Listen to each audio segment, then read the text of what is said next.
Renting versus purchasing a home. This is one of the biggest decisions many people will face at one point. I know when we were making the decision, we understood that we were going to end up paying more than what we were used to, comfortable when we were renting. However, so it is a financial dilemma. Many people see and say, oh, I can't afford that and all of that. So we're going to kind of break down those numbers, break down if it is good for you to buy a home, if maybe it's not good for you to buy a home, but it's really good to talk about these numbers in a good way and to try to say, hey, this is what it's going. Because at the end of the day, when we turn old and we're incapable of working, our backs give out, our feet give out, whatever it is, our knees, we need a place to live. Like, you need shelter when you can no longer afford to work. So that is a key factor in a lot of these things that we have to think about, is where are you going to live when you can no longer work? So anyway, we're going to talk about the cost. Want to add anything else? Exactly. Therefore, we wanted to basically dive into the costs and really talk about pros and cons of each option and breaking down that you can make a decision for your own. So what's the first number that they should calculate? Basically, understanding, first we wanted to talk about the cost of renting. Right. No? How much is that yearly cost of renting? Cost of renting, basically, how much we're talking about the number that is a national, no? No, well, yeah, we're talking about national numbers. We can also talk about local numbers as well. What is the okay, so just so you see, when you're calculating your rent, I need you to take it times 12. So if you're paying $2,000 a month times 12, that's $24,000 a year that you are paying to live somewhere else. Now, here in Greenville, North Carolina, what is the average rent? Well, the average rent in the month of December was $1,450. Just I thought it was $1,500. Yeah, for all bedrooms. Therefore, let's say $1,500 is like a times 12 is going to be $18,000. $18,000 that you're putting in somebody else's pocket. Now, instead of planning for your retirement savings. Now, when we're talking about a cost of home ownership, there is a mortgage cost, but don't forget, you will eventually own the house. Exactly. Even if you do 30 years and nothing, and you just pay that mortgage on time, you will own the house and at some point. And that's a very key difference. So when your ownership, that money is going towards principal, so your walls are a savings account in many ways. So your walls are your shelter for the future. So we have to talk about and how do you calculate, though, what kind of monthly payment? We're talking about monthly payments now with home ownership.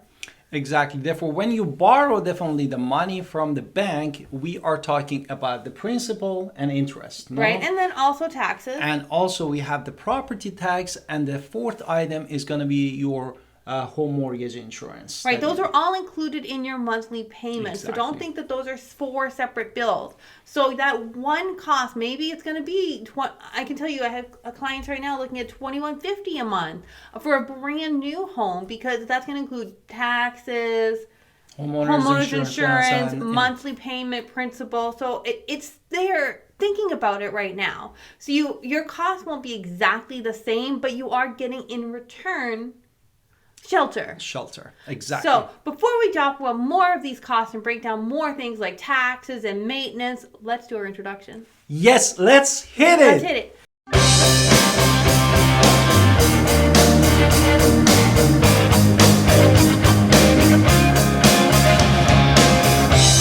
Hi, it's Alan Victoria. Welcome to our channel and podcast. And if this is your first time in our podcast and YouTube channel, make sure you subscribe and get notified. I'm so you call text all the time, 252-327-3357. We love talking to you. Do not be shy. Also, don't forget our buyer's guide and seller's guide in the description below.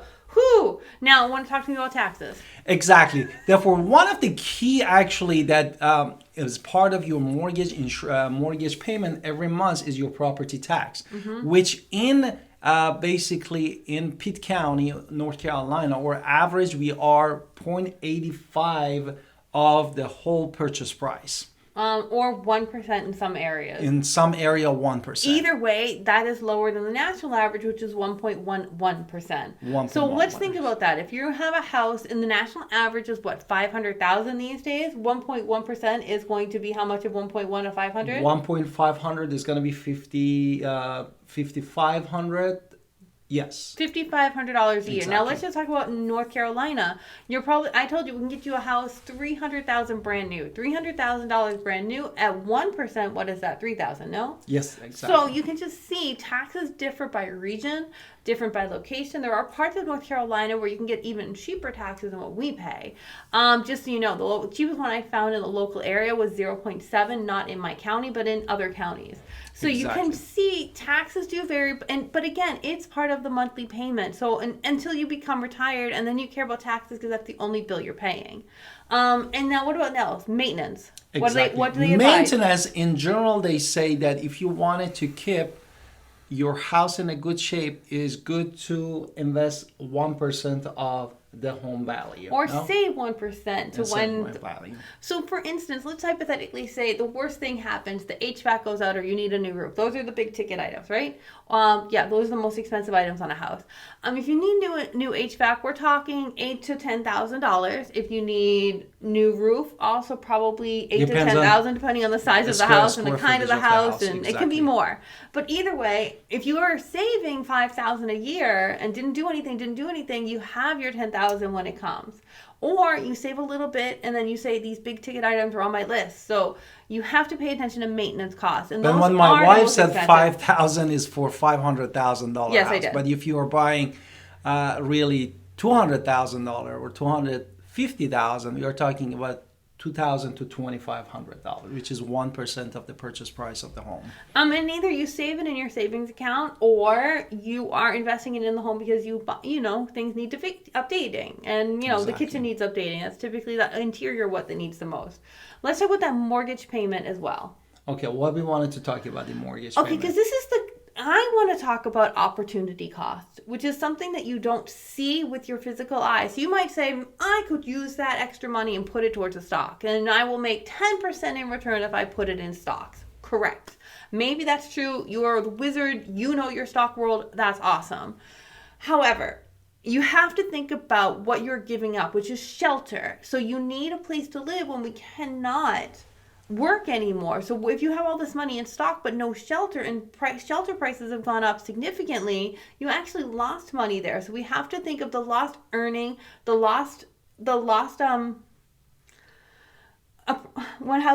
appreciation of the house as well when we wait. So you have to think about what you have lost as well as what you gain, which is of course where you're going to live.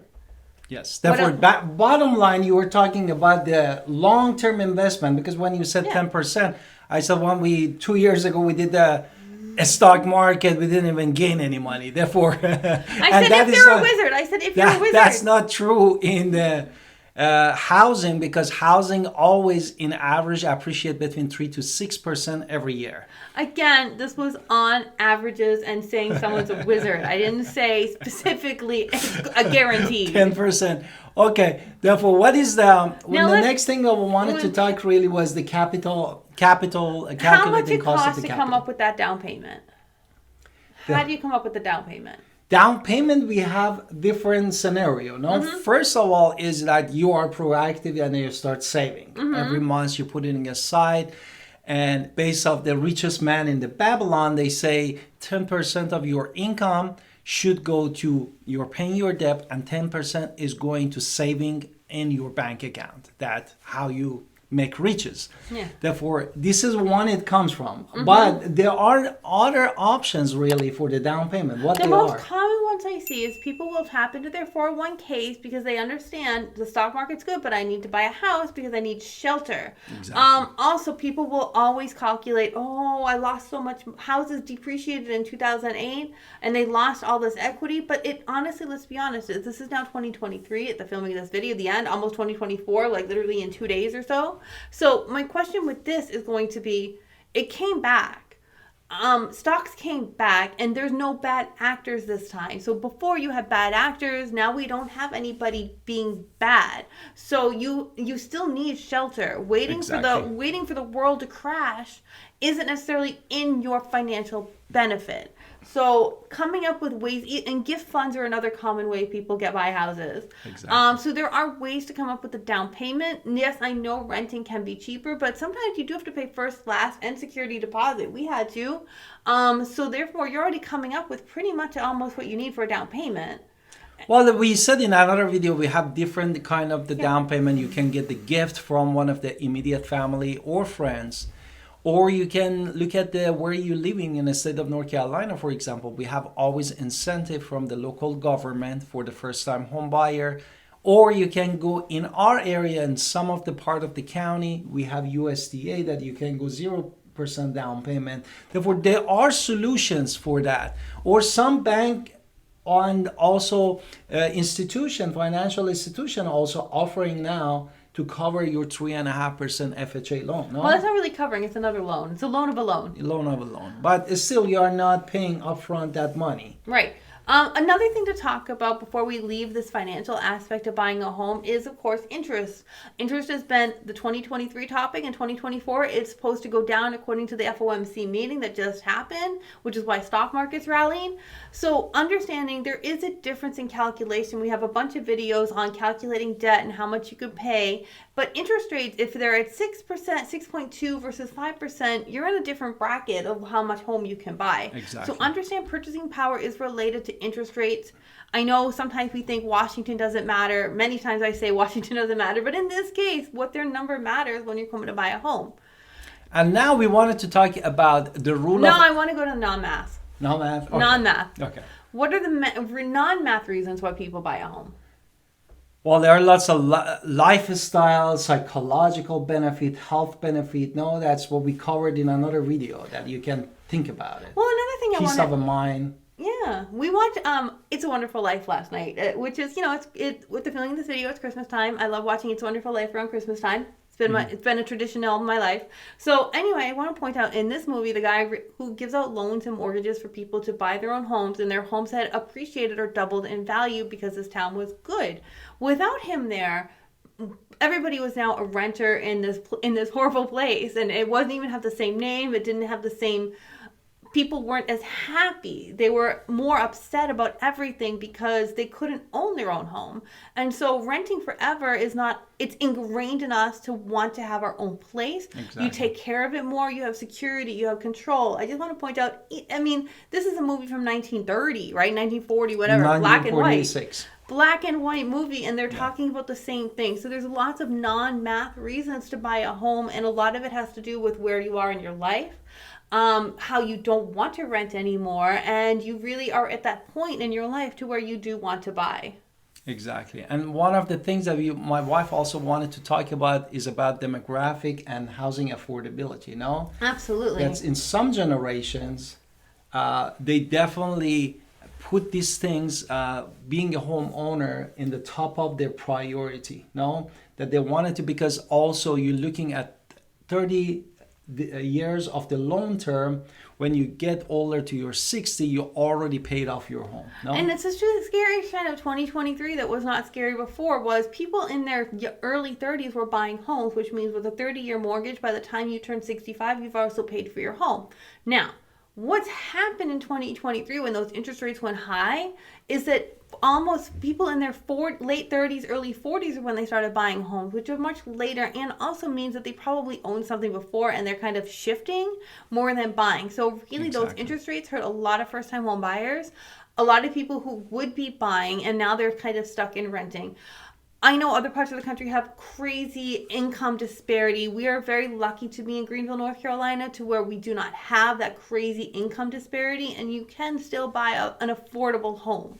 And that is one of the things I love about our area, is that homes are affordable and people take care of their places when they can. Exactly. What do you want to talk about? Economy, application, your implication, or you? I just want to quickly mention credit. Credit, okay.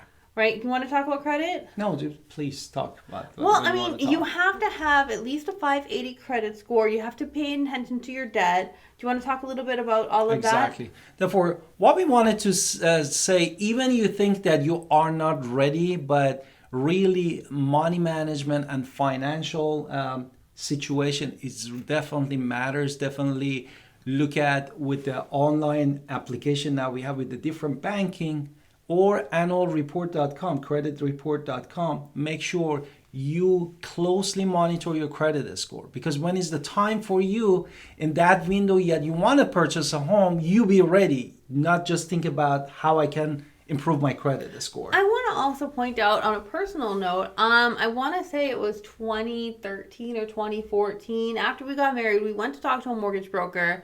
I did have my student loans at this point. They were much higher and everything's on my credit report. I was not in a good financial situation to be buying a home. Exactly. They still said, if you do these things, you can do it in a year. And I did those things and we could have bought within a year, which was great because I had somebody tell me, this is what's on your report. We need to, fix these things and you can do that. Exactly. So sometimes it is talking to a professional and kind of owning up to what you have to do in order to get there, to get to the goal line, which is owning a home.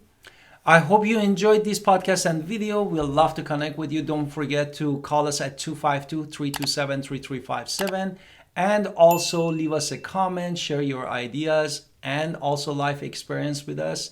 We'd love to hear from you and see you in the next podcast and video.